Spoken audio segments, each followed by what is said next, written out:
अभिवादन स्वीकार करिए अभिनेंद्र का। क्या कभी एक हाथ से ताली बजती है?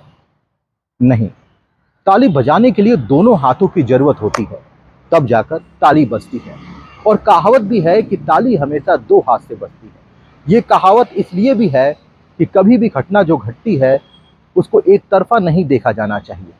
उस घटना के दो पहलू हो सकते हैं और उन दोनों पहलुओं को समझने की जरूरत है कि घटना के वो दोनों पहलू क्या है।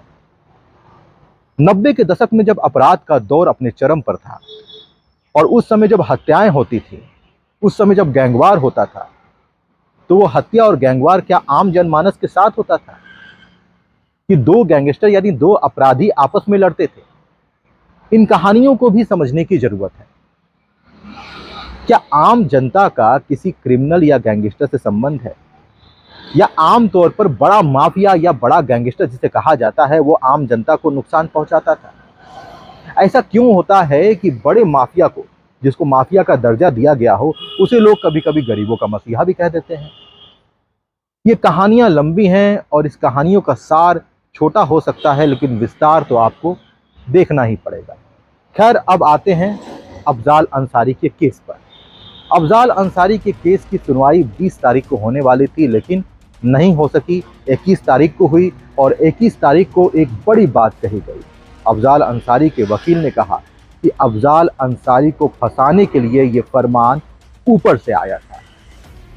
दरअसल अफजाल अंसारी पर गैंगस्टर का एक मुकदमा चल रहा है।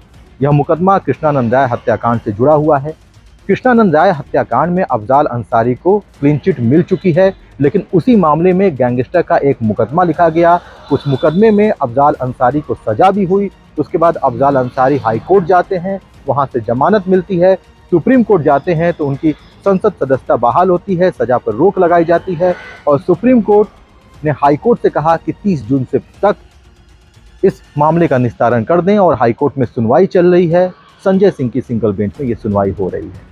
दरअसल मंगलवार को करीब 2 घंटे चली बहस के दौरान अफजाल के वकील वरिष्ठ अधिवक्ता दयाशंकर मिश्रा और उपेंद्र उपाध्याय ने अपनी दलील में कहा कि अफजाल अंसारी समेत 3 लोगों को फंसाने का फरमान ऊपर से आया था, जबकि कृष्णानंद राय हत्याकांड में कुल 7 मुलजिम थे।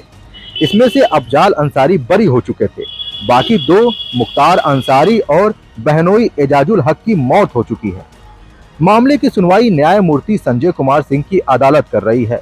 अफजाल अंसारी ने गाजीपुर की MP MLA कोर्ट से गैंगस्टर मामले में मिली 4 साल की कैद की सजा पर रोक लगाने और अभियोजन पक्ष की ओर से सजा बढ़ाने की अपील दाखिल हुई है। इससे पहले अफजाल की ओर से वरिष्ठ अधिवक्ता गोपाल स्वरूप चतुर्वेदी ने पक्ष रखते हुए उन्हें बेगुनाह बताया था। अब इस मामले में अफजाल अंसारी के वकील ने कहा है कि अफजाल अंसारी को फंसाने के लिए ऊपर से फरमान आया था। अब ये ऊपर कौन है जिन्होंने फरमान दिया था और अफजाल अंसारी को आखिर क्यों फंसाया जा रहा है? खैर, अफजाल अंसारी की चुनावी परिस्थितियों को देखें तो कुछ बातें समझ में आती हैं। जी हाँ, अफजाल अंसारी इस चुनाव को लड़ पाएंगे कि नहीं लड़ पाएंगे, इस पर एक सवालिया निशान खड़ा हो गया है। और वहीं भारतीय जनता पार्टी के नेता भी यही बयान देते हुए नजर आ रहे हैं कि अफजाल अंसारी चुनाव लड़ पाएंगे या नहीं लड़ पाएंगे। एक भाजपा नेता ने तो अफजाल अंसारी के मुकदमों की तारीख भी बता दी।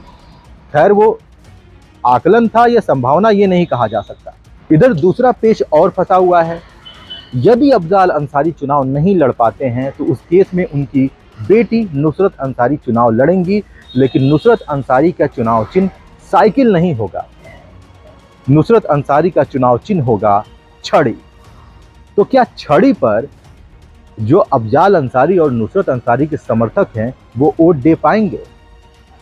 कंफ्यूजन तो इसी बात की होगी कि मतदान वाले दिन अगर वोट देने जाते हैं और अफजाल अंसारी चुनावी मैदान में नहीं होते हैं और चुनाव नुसरत अंसारी को लड़ना पड़ता है, तो क्या जो उनके समर्थक हैं उनको याद रहेगा कि छड़ी के निशान पर ही हमें वोट देना है?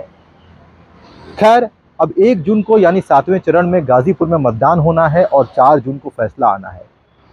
ये पूरी कहानी तो 4 जून को ही पता चलेगी कि गाजीपुर के चुनाव में क्या कुछ हो रहा है, अफजाल अंसारी से जुड़े मुकदमे में क्या कुछ हो रहा है। ये हम आपको जरूर बताते रहेंगे। धन्यवाद।